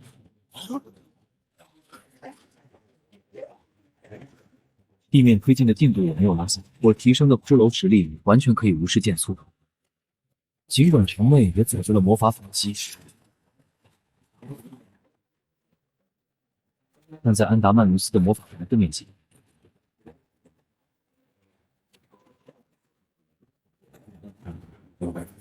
毫无作用。而我和埃尔利斯将彻底摧垮他们。埃尔利斯，龙眼拿下了。没想到能够这么顺利。不过这些守卫还是和那些城里的 NPC 一样得了失魂症。虽然一切顺利，但我总有种不安感。作为和亡灵对抗的神，卡利俄斯的手段还没显现出来，而那些消失的寒神傀儡也不知所踪。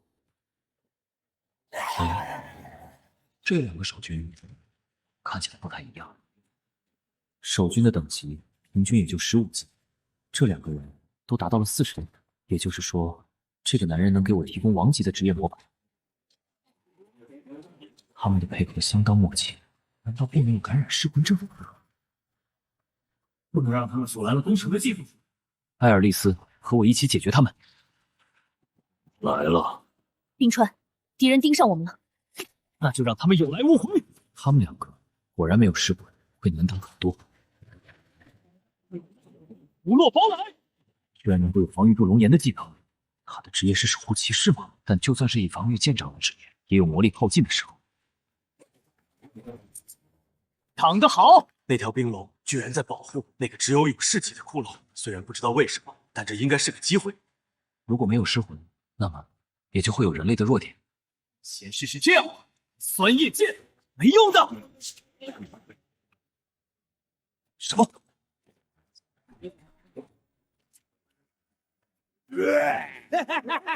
人会愤怒，也会被误导。这些亡灵不对劲。低等级的亡灵不会有这么高的智慧，是有人指挥，一定是他。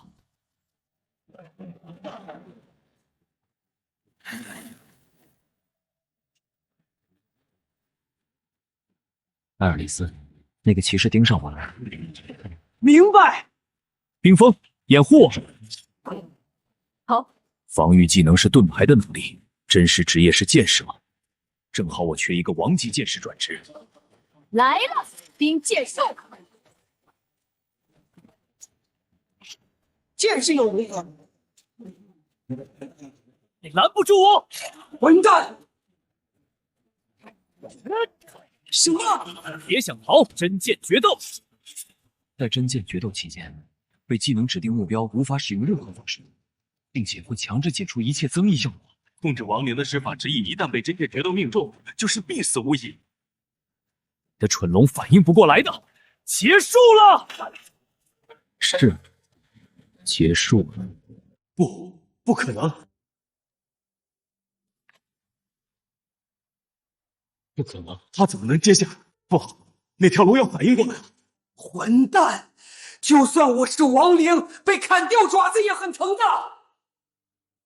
他什么意思？完全不管我和他的主人决斗吗？别四处乱看了！你到底是什么东西？你不是想和我堂堂正正的决斗吗？给你机会，别不中用。决斗好，既然你要找死，叽里咕噜的说什么呢？吃我一脚！该死，我的二弟！你不是说堂堂正正吗？决斗从剑落下的那一刻就开始了。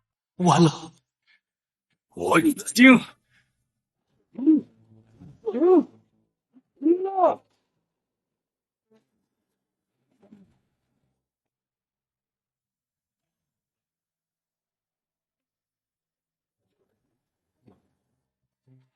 能够斩断龙爪的剑，这可不能放过。凛冬之爪准暗金装备特性，断钢皆位格低于此剑的金属之物都会被斩断。果然是好剑。杀了他之后，等着小安布置好的亡灵祭坛，把他转化成亡灵，我再奴役就可以了。不！好了，现在只剩下个法师了。冰川，你们都要付出代价！你们这些不该存在的怪物，都去死吧！冰风暴！他居然能放出这么大规模的魔法，而且冰冷的环境提升了法术的威力。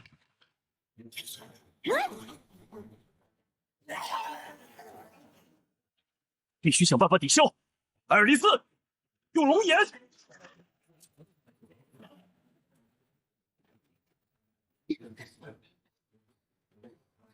这样暂时能挡住他们了。我必须撤回城里面。混蛋！等等，有什么声音？什么？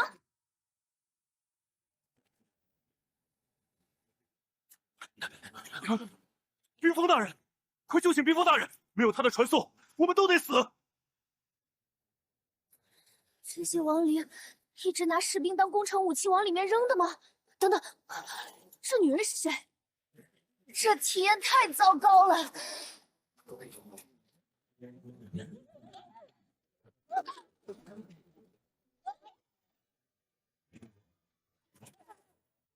不过，果然是因为变成了亡灵。就算是这样，也没受什么伤呢。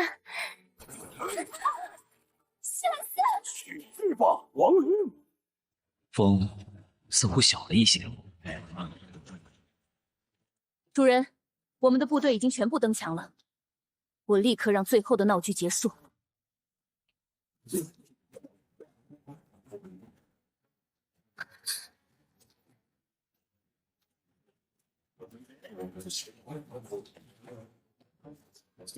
亚拉和希莱斯，对吧？对。接着，把那女人杀了。把那女人杀了。我吗？为什么？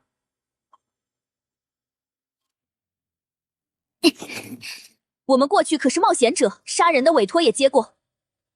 杀个人，我可不会有丝毫的犹豫。那就动手。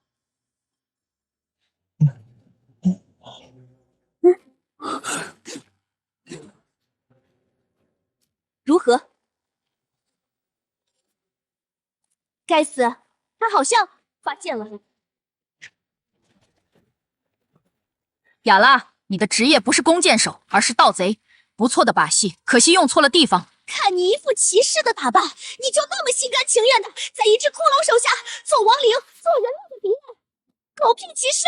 想讨好你的新主人，就对同族赶尽杀绝！我诅咒你！你们会懂的。人类和亡灵只有一个共同的敌人。主人解决了，至于那些不听话的，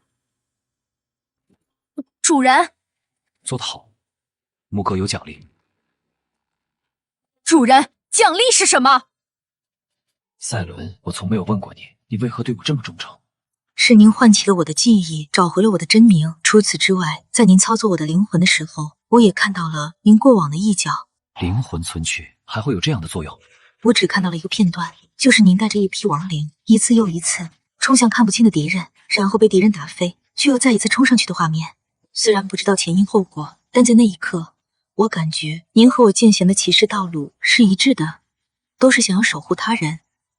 我虽然变成了亡灵，记忆也残缺大半，但我下意识地把将您当做了守护的对象。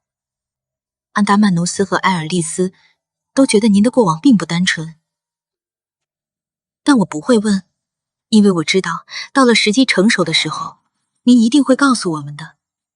在那之前，我只需要跟上您的脚步就好。我会让你相信我的。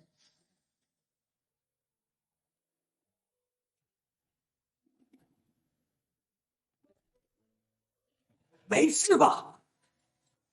知道了，你去将小安和艾尔丽丝叫过来，在向寒山王座继续进发前，我会告诉你们我所知道的事情。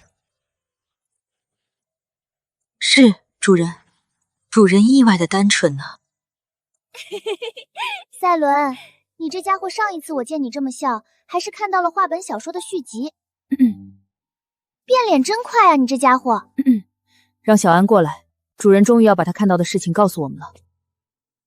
我早就到了。话说赛伦，你为什么能叫我小安啊？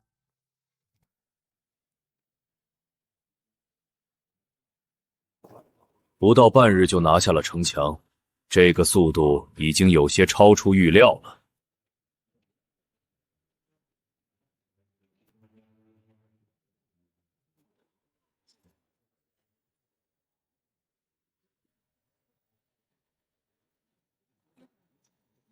主要的原因应该是仍然没有见到寒神傀儡，不知道卡利欧斯准备了什么等着我们。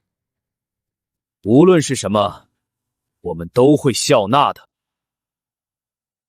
主人，牧哥，你不是说要告诉我们所有你知道的事情吗？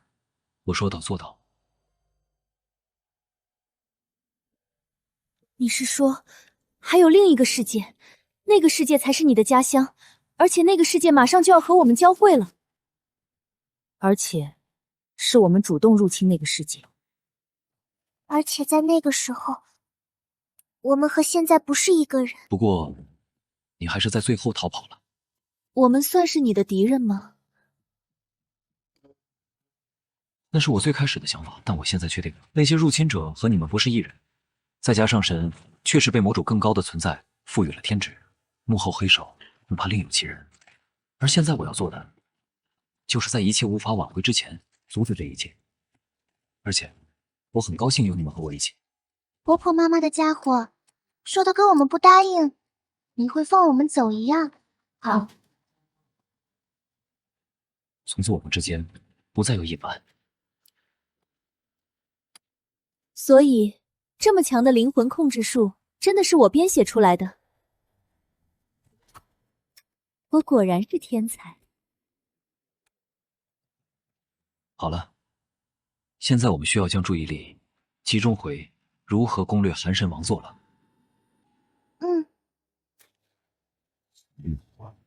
寒神建立的这座堡垒本身就具有通道的作用，从王座到城墙只有一条直线道路。因此，我们只需要让那些无魂僵尸顶在前面，正常推进即可。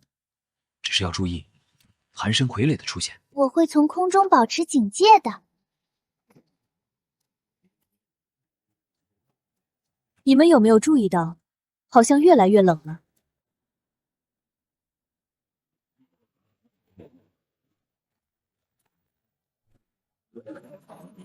卡里俄斯，你究竟在等什么？你为什么一定要杀死我？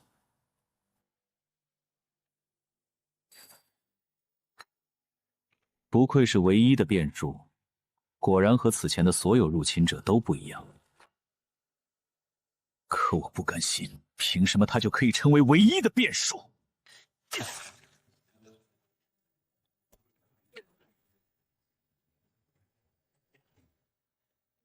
我不相信，我不相信！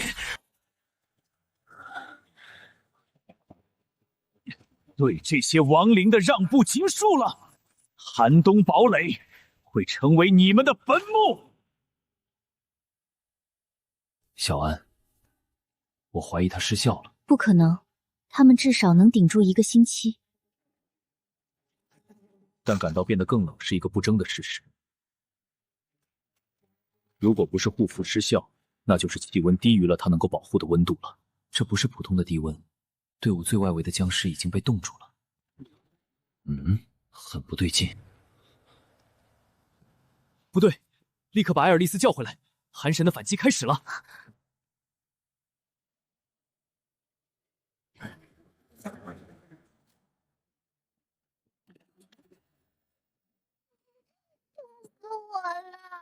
连冰龙都无法抵抗的低温吗？秦牧，我发现那些寒神傀儡了。他们不会都在城外吧？你怎么知道？看来这里已经被卡利俄斯诅咒，我们马上就会被全部冻成冰雕。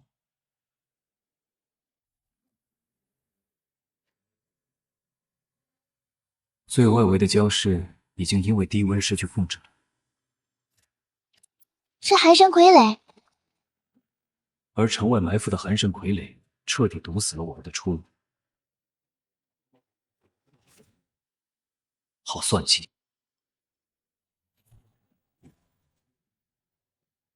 这个结界还能撑2分钟，但亡灵魔法本来就没有太多适合应对低温的法术。2分钟够了。我们必须在2分钟内攻进去，逼他解除寒冬，否则我们就只能被冻硬打碎。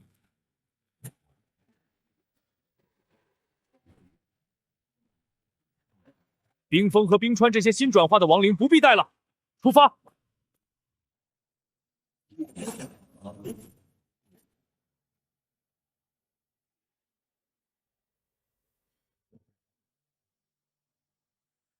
飞起来果然感觉更冷了。卡利俄斯针对了艾尔利斯。至少我们到了。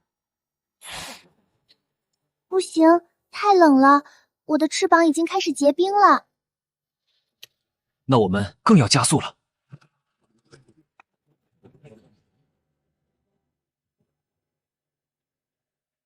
这宫殿里面一个人都没有。进入宫殿后，温度好像没有继续降低了。但那些寒神傀儡可没消停，他们从外面涌进来，一直在消灭我们被冻住的部队。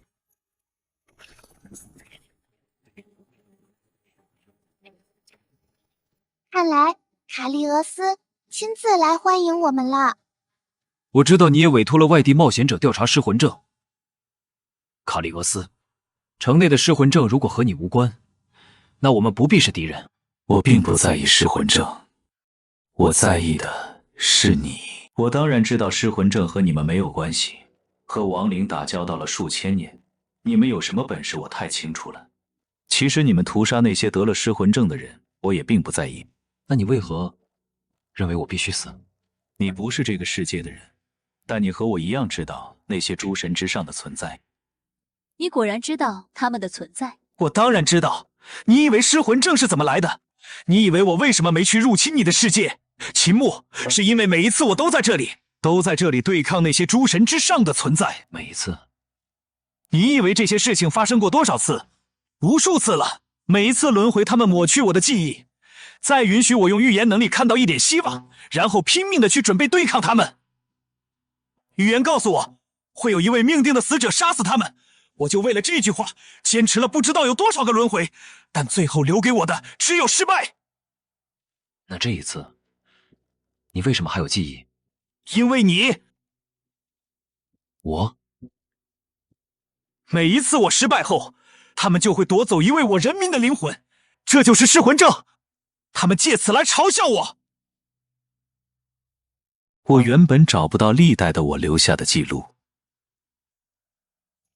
直到那天在界碑见到了你，我当天就找到了那些记录，所以你就是那个变数。救世主，那我呢？那我一直以来的坚守又算什么？难道就为了让我成为你的助力？凭什么？但现在你一直以来期待的复仇时机到来了，不是吗？我为了这个预言曾经奋战千百遍，你若连此刻的我都无法战胜，我怎么相信你能战胜他们？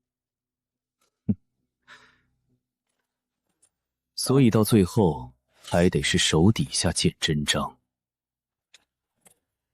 闭上嘴，向我证明你自己吧，救世主。那就来吧。必须在屏障失效前让他停止施法。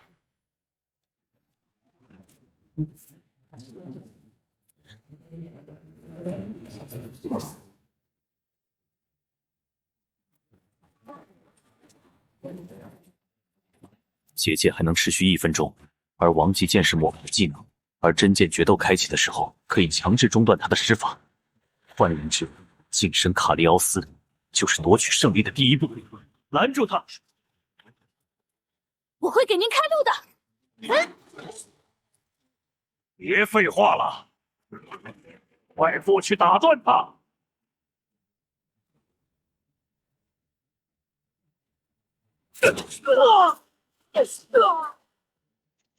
不好！前世并没有和卡利欧斯交手的经验，大意了。我的魔力不多了。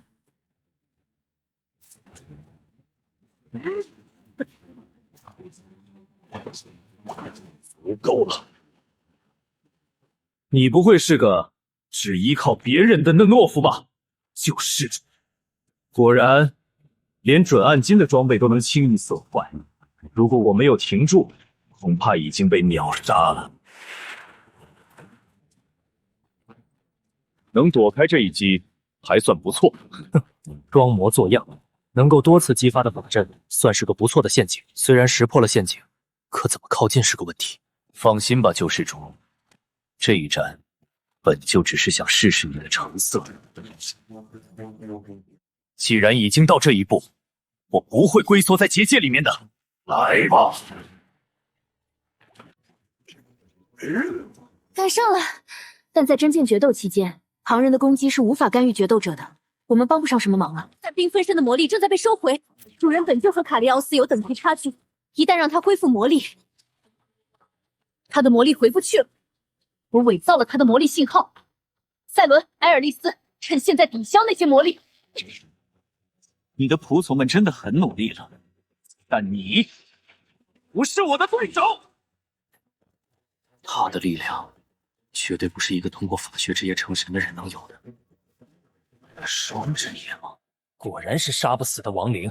你倒是提醒我了，虽然前世的剑术技艺是剑圣之力，但那毕究是人类之躯使用的剑术，害怕受伤，畏手畏脚，需要考虑如何牵引肌肉和魔力来达到最大的力量输出。而亡灵的剑术全凭魔力催动，不去受伤，就该一往无前。哼，这连判断都收了。什么？玄，终于，你不再假扮自己是个人了吧？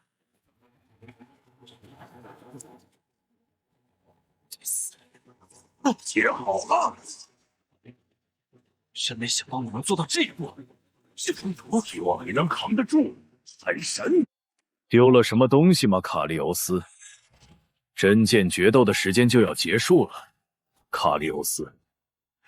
如果你只是想试试我的成色，我们没有厮杀到底的必要，不是吗？你很强，但还不足以我将一切都交给你。什么意思？我可以告诉你我所知道的一切，但我不会这么快成为你的仆从。好，暗示什么呢你？我们两个世界将会在未来交汇，这你已经知道了。但那并非我们这些神明的想法，而是更加恐怖的存在。我也不知道该如何称呼它。我试过反抗，但即便我们这个世界吞噬了你们，同样无法打败它。那种差距，就像我们只是它的消遣。即便反抗也不过是可爱，但你没有放弃，不是吗？我绝不放弃，就算再重复千百次，我也要杀了他们。在这一点上，看来我们能够达成共识。几百次轮回中，我找到了唯一的可能性。这种感觉，在看我们。万色的倒计时，难道赫不想让卡利欧斯开口？卡利奥斯，他不想让你开口。去人类之国瓦兰提斯，命定的死者能够拾起双月下蓝色的火焰，至杀至高。卡利恩斯，一个神就死在一个眼神下了，说明他在害怕。说不定只是逗逗你的呢。喂，闭嘴，亡灵！我要跟你离开。这就走了，也没比你强多少嘛。别叫，我还是喜欢他之前桀骜不驯的样子，但还不足以我将一切都交给你。这是迫不得已。没问题，但我还得找你要点东西。啊，你要什么？双职业的转职方法和所有寒神傀儡的控制权，反正现在你应该没有魔力控制他们了吧？我们利害一致，没问题。瓦兰提斯王国和极寒坦土接壤，首都瓦兰提斯也只隔着一座雪山。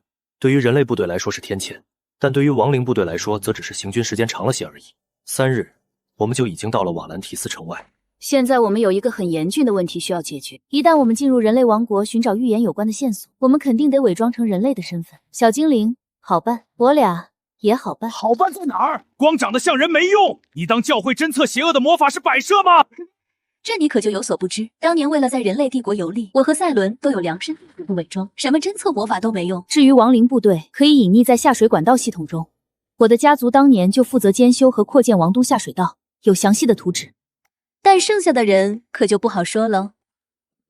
木哥，您当然也好办，我给您定做一个就行了。但这条体型巨大、反复无常，在人类王国声名狼藉的龙可就不一样了。小心眼，都已经一路了，你还在说？他可是没少霍霍瓦兰提斯，肯定藏不住。最好和亡灵军团一起待在下水道里。木哥，不，主人，您不会忍像我这水晶一样的兵役在下水道中蒙尘吧？难说，新来的，这有你什么事啊？不必，但你在人类王国声名灵藉，对吧？公测之后，如果我想要成为能够给玩家发放任务的 NPC， 就必须要在王国内有足够的权势和侠名。你还真得帮我个忙啊，埃尔利斯。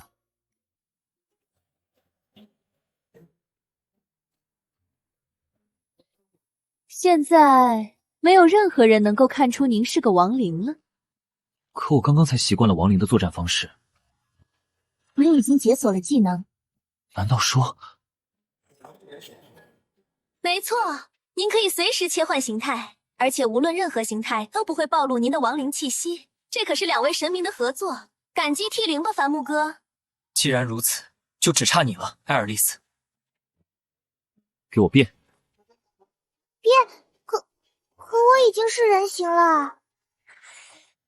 难不成你是嫌之前的形象太小了吗？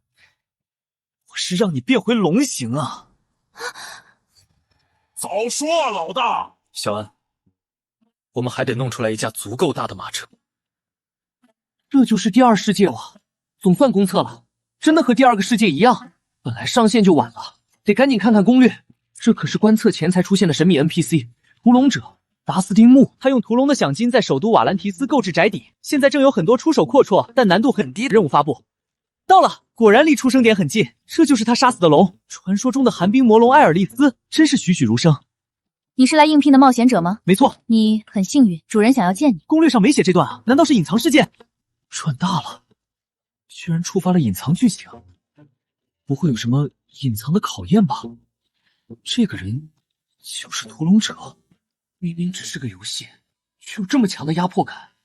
你有什么吩咐？请你向我献上灵魂。